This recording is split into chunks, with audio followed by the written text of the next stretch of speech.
सम्मानित मुल्क के मालिकों, मैं बौद्ध भिक्षु सुमित रतन इस समय गुजरात के दौरे पर हूँ, अर्थात गुजरात की धार्मिक सामाजिक यात्रा पर हूँ।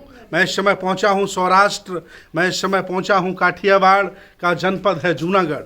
इतिहास बताता है कि जब तीसरी संगीति हुई तो जूनागढ़ से लगभग 5000 बौद्ध भिक्षु जूनागढ़ में निवास करते थे और 5-6 बौद्ध भिक्षु अरहत हुआ करते थे। मैं उसी स्थान पर हूँ, उसी ज़माने की बौद्ध गुफाएं जहाँ बौद्ध भिक्षु सोतपन्ना, सरगदागामी, अनागामी, अरहत हुआ करते थे और इन्हीं गुफाओं में रहते थे, अर्थात स्वनिर्मित गुफाएं हैं, उनके द्वारा बनाई गई हैं। मेरे साथ लेखक हैं, यहाँ के जाने माने लेखक हैं, इन्होंने किताब लिखी है गुजरात की बौद्ध गुफाएं। मैं जानना चाहता हूँ, परिचय कराइए इस गुफा का। जहाँ हम खड़े हैं उस बौद्ध गुफा का नाम है बाबा प्यारे की बौद्ध गुफाई। यहाँ ईस्वी सन 1741 से 1745 तक बाबा प्यारे नाम के संत रहा करते थे इस गुफाओं में। इस एक ही चट्टान से बनी हुई ये बौद्ध गुफाएं है।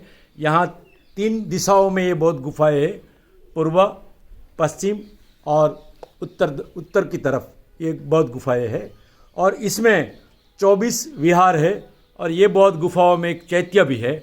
और ये बौद्ध गुफाएं आज इसी समय जूनागढ़ के बीचों बीच आई है। एक समय था जहाँ यहाँ जंगल ही जंगल था और पूरा गुजरात यहाँ एक समझ ली कि पूरा जूनागढ़ बौद्धमय था। और यहाँ धर्मरक्षित नाम के दूसरी संगीति में जो बौद्ध धर्म का फैलावा करने के लिए जो कहा गया था, तो यहाँ धर्मरक्षित नाम के एक बौद्ध भंते को डेप्यूट किया गया था और उसी समय यहाँ 37,000 बौद्ध भंते विहार करते थे।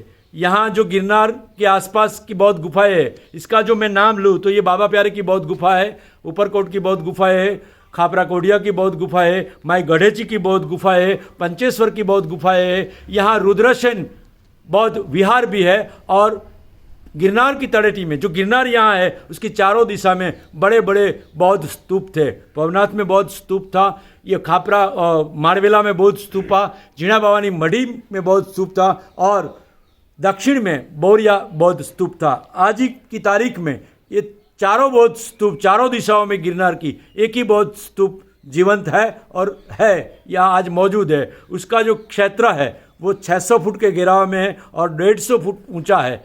यही बौद्ध नगरी है आज हम जिसको जूनागढ़ से नाम से जानते हैं। तो जूनागढ़ नाम 1820 में ब्रिटिश सरकार ने दिया और जनता ने एक्सेप्ट कर लिया, तब से ये जूनागढ़ बोला जाता है। लेकिन ये वास्तव में पुराना बौद्ध नगरी है, हमारी बौद्ध विरासत है। अभिनंदन आप सबको।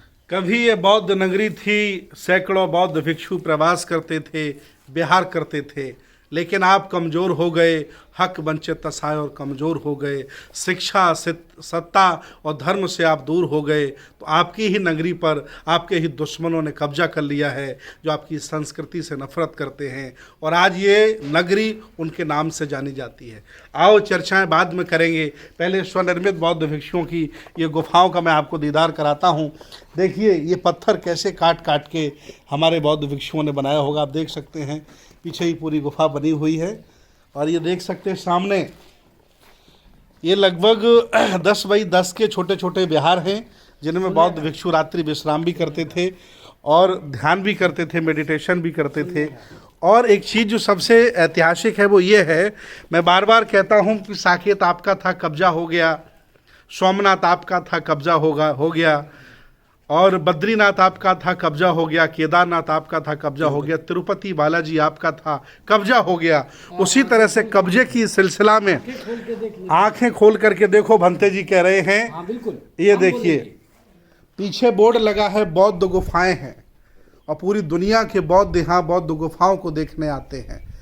भारतीय पुरातत्व सर्वेक्षण इसके रख रखाव के लिए सरकारी कर्मचारी रखता है, उनको वेतन देता है, इसके रखरखाव के लिए कुछ सरकारी फंड आता है, लेकिन सरकारी कर्मचारियों की मिली भगत से और यहाँ के जातिवादी आतंकवादियों की मिली भगत से यहाँ ज़बरदस्ती अतिक्रमण जारी है। और इन बौद्ध गुफाओं में जिनका कोई नाम नहीं, काम नहीं, शकल नहीं, सूरत नहीं, ऐसे देवी देवताओं को वो बनाना शुरू कर दिए हैं। अगर आप लोग ऐसे ही सोते रहे तो ये गुफाएं हिंदू मंदिर में तब्दील हो जाएंगी और हाथ पे हाथ धरे आप बैठे रहिए। उन्होंने हनुमान की मूर्ति लगा के और काम शुरू कर दिया है। हमें चौकन्ना होने की ज़रूरत है कि नहीं, बताइए आप लोग, सभी लोग बताइए, चौकन्ना होने की ज़रूरत है कि नहीं है? बिल्कुल चौकन्ना नहीं, संघर्ष करने की जरूरत है। क्या संघर्ष करें बताइए फतेह जी। हम जी जान से संघर्ष करते रहेंगे और आगे बढ़ते रहेंगे, ये कामयाबी नहीं होने देंगे जो इनकी चालबाजी है। बंते जी की बातों से लगता है कि अगर ये पुष्पमित्र शुंग के जमाने में बौद्ध भिक्षु होते तो ये बौद्ध भिक्षुओं की एक टुकड़ी बना करके पुष्पमित्र शुंग को हरा करके सत्ता हाथ में लेने की जरूरत दिखाते। ये बहादुर भिक्षु हैं, सभी लोग हम बहादुर हैं। आदरणीय विजय भाई जी आइए, आइए उपासका जी आइए। आप भगवान बुद्ध के धाम में आके आपको कैसा लगा, कब कब आप गुफाओं में आती हैं बताइए। मेरा नाम है संघमित्रा રાજવંશ। હવે જુનાગઢ જિલ્લા બૌદ્ધ ઉપાસિકા સંઘમાંથી અમે હું છું, શોભનાબેન કાબા છે। અમે ભંતેજી સુમિત રત્નની સાથે અહીંયા અમારી બૌદ્ધ વિરાસત દેખવા માટે આવ્યા છીએ। અહીંયા જોઉં છો તમે મંદિર બનાવી લીધો છે વિરાસત, એમાં કંઈ એકલાનો એમનો પણ નથી। આપણી વિરાસતમાં આપણે મહિને 15 દિવસે આવવું જરૂરી જ છે।